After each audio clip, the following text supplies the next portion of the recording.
Magandang araw mga kakutsero. Ito na naman po ang inyong lingkod na si Jigs na magbibigay sa inyo ng giya ngayong araw ng Miyerkules. Ngayon po meron po tayong 7 magagandang karera at itong aking giya ay purely review and analysis ko lamang at walang halong information. Simulan na po natin. Race number 1 kung saan magsisimula ang winner take all 3-year-old and above maiden race placer. Ang distansya po rito ay 1,400 meters at dito po meron po tayong siyam na kalahok. Dito sa karerang ito, no? Alam naman natin mga imported to, si Petit Pussy, no? Si Petit Pussy, imported po 'yan, di ba? Tumakbo po yan ng stakes race. Na-scratch sakay ni J. Pastoral. At itong Madre Taberna, no? May 1.14 sakay ni Pabs Cabalejo, na-scratch lang po nung karera yan, si Madre Taberna. Sa tingin ko tong karerang ito ay 2-horse race lang po. It's the battle between two imported, Petit Pussy and Madre Taberna. Pero ako napupusuan ko po dyan. Doon po ako sa numero 2, Petit Pussy, no? Padihado lang sa inete yan, J.A. Pastoral. Pero sa tingin ko, makakatawid ng meta ng maayos yan, no? Ang magbibigay ng magandang laban, numero 7, Madre Taberna, na sasakyan naman ni Pabs Cablejo, na posibleng siya magdala ng unahan sa karerang ito, no? At 2-horse, tulad na nabanggit ko, 2-horse race. Kaya ang napipili ko po dyan, doon ako sa numero 2, Petit Pussy. At panigundo ko naman po, numero 7, Madre Taberna. Sa race number 2, kung saan po magsisimula ang Pick 6 Pilracom Rating Based Handicap System Race Class 5, 6 to 10 split. Distansya po medyo umikse, 1,200 meters at dito po may 6 na kalahok. Kung papansinin natin itong karerang ito, no? Parang sobrang nalalamangan ako rito, no? Bumaba ng laban, maganda ang numero, malayo mauna, maiksi ang distansya, at binigay na kay Tanya Nabarosa, numero 1, Aliana, no? Sa tingin ko, parang walang makakasunod sa kanya rito. At angkop sa kanya ang distansya, siguradong una agad, dahil mababa ang numero. Para sa akin po, itong race number 2, sosolohin ko na po yan, numero 1, Aliana. Sa race number 3, kung saan po magsisimula ang pick 5, 3-year-old group 6 race non-placer, distance is 1,400 meters at dito po may 7 kalahok sa laban na ito, no? Dito, itong karerang ito, ang pansin ko lang, parang mauuna rito at pwedeng makasolo ere. Numero 2, Beyond Compare, binigay na po kay John Paul Guse, no? Etong si Supreme Dynasty, tip natin nakaraan niya, no? Kaya lang hindi maganda ang tinakbo, no? Parang kulang na kulang tong kabayo, si Supreme Dynasty, nasakay ni John Alvin na ngayon, no? Dating John Paul Guse. Hindi ko na kursundan yung takbo niya nakaraan, no? Parang wala sa kondisyon, o hindi natin alam, baka mamaya inayaw lang, no? Siguro para sa akin, kahit Jan Alvin, baka magpas muna ako kay Supreme Dynasty. Siguro kung magpo-protection ako, isasama ko numero 5 si Security Insight na papatnubayan na ngayon ni Dan Camanyero. Kaya itong race number 3, sa tingin ko, yun na lang ang pipiliin ko, yung dalawa, no? Ang napupusuan ko po dyan, doon ako sa numero 2, Beyond Compare. Panigundo ko naman po, numero 5, Security Insight. Sa race number 4, dito po magsisimula ang pick 4, Pilracom Rating Based Handicap System Race Class 5, 5 non-placer. Ang distansya po rito ay 1,200 meters at dito may 8 kalahok. Dito, no, may mga bumaba ng laban po dito kung mapapansin natin. Andyan si Double Strike, 7 of Diamonds, no? Mga bumaba po ng laban yan. Ang possible mauna dyan, andyan si Andromeda, Angel's Crown, Regal, pwedeng magkaroon ng pressure sa unahan at bumabor sa mga deremate.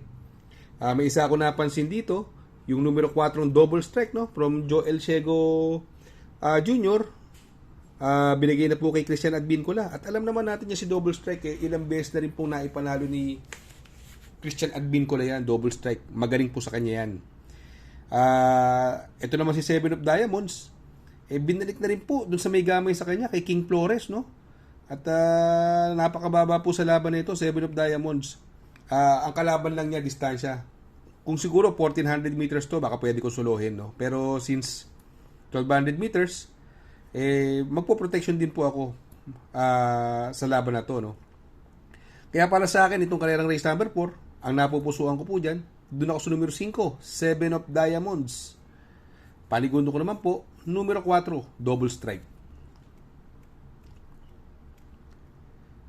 Sa race number 5, Pilracom Rating Based Handicap System Race, Class 5, 6 to 10 split. Distance is 1,200 meters. At dito po, may 8 kalahok po tayo rito. Ito, sadyang ang daming bumaba ng laban dito, no? Andyan yung May Jopay, no? Noong nakaraan, nagpagpag ng kalawang to, eh. Unang takbo lang niya nakaraan yun, eh. Nagbabalik. Pero syempre, ito, napakababa ng grupo. Kaya lang, manggagaling sa hulihan. Maiksi ang distansya. Pero sa tingin ko, may panalo naman po. At magaling din po kay Ed Jordan Guerra yan, si May Jopay. Ang isa pang buwaba rito, yung numero 3 sa Tanging Ikaw. Medyo padihado lang sa hinete, pero malaki po tsansa niyan, Tanging Ikaw. Giant killer po yan. Ito naman ang gusto ko natin kung dihado, ang pwede magdala ng unahan. Yung numero 7, West of the East, na sakay ni Apoy Asuncion. Naipanalo po ni Apoy yan, si West of the East. Ang layo po bumandera niyan. Maiksi ang distansya, kaya malaki po ang tsansa. Kung makakabuo ng area yan, siguro na mga 2 kwartos, malaki na chansang manalo niyan. Kaya sa race number 5, sa tingin ko mo, mamimili ako rito, 3 pipiliin ko po rito eh. Doon po ako sa numero 2, May Jopay. Panigundo ko naman po, numero 3, Tanging Ikaw. At isasama ko pong pandiado, baka makasolo ere po, numero 7, West of the East. Sa race number 6 natin, Ultimate Race, Pilracom Rating Based Handicap System Race, Class 5-5 Split Placer. Distance is another 1,200 meters. Meron po tayo 8 kalahok. Marami na naman bumaba ng grupo rito. Andyan si Double Happiness at si Anyare.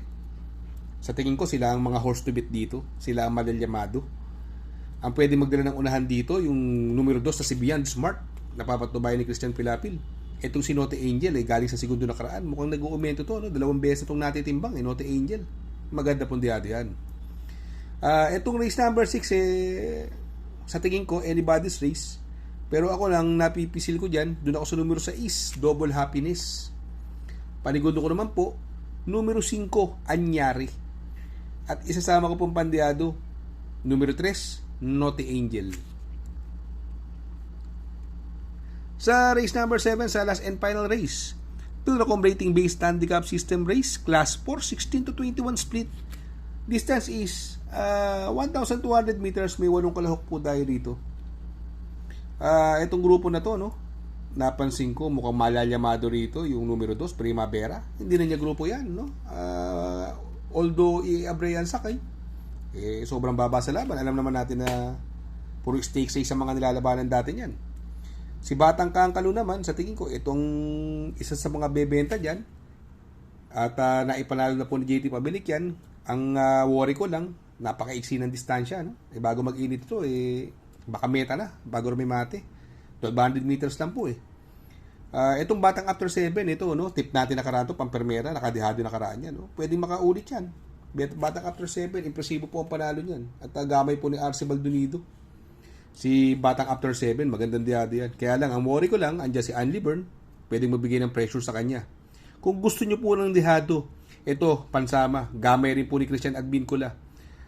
Ito, naka-striking distance lang po to. Yung numero 7 Monument, napapatubayan ni Christian Advincula. Magandang dihado po yan. Since parating yan, pwede pong isama yan. Monument, alam naman natin si Sir Andox, tuwing last race, naglalabas yan, pagka lalo na kung dihado yung kabayo niya. Kaya dito sa race number 7, ang pili ko po. Doon ako sa numero 2, Primavera. Panigundo ko naman po, numero 3, Batang After 7. At isasama ko po pandiyado, numero 7, Monument. Shout out nga pala kay Sir Pax ng Barkadahan OTV. Located po siya sa 1139 New Antipolo Street, Corner Vargas. Malapit lang po sa Abad Santos, yung bagong ginawang tulay. Very convenient and attentive po ang mga tao. Pwede po kayong mag-EB at party while betting on racing. Baka magawi kayo dyan sa Herrera, Corner Oroqueta. Andyan po ang Pipay's Halo-Halo.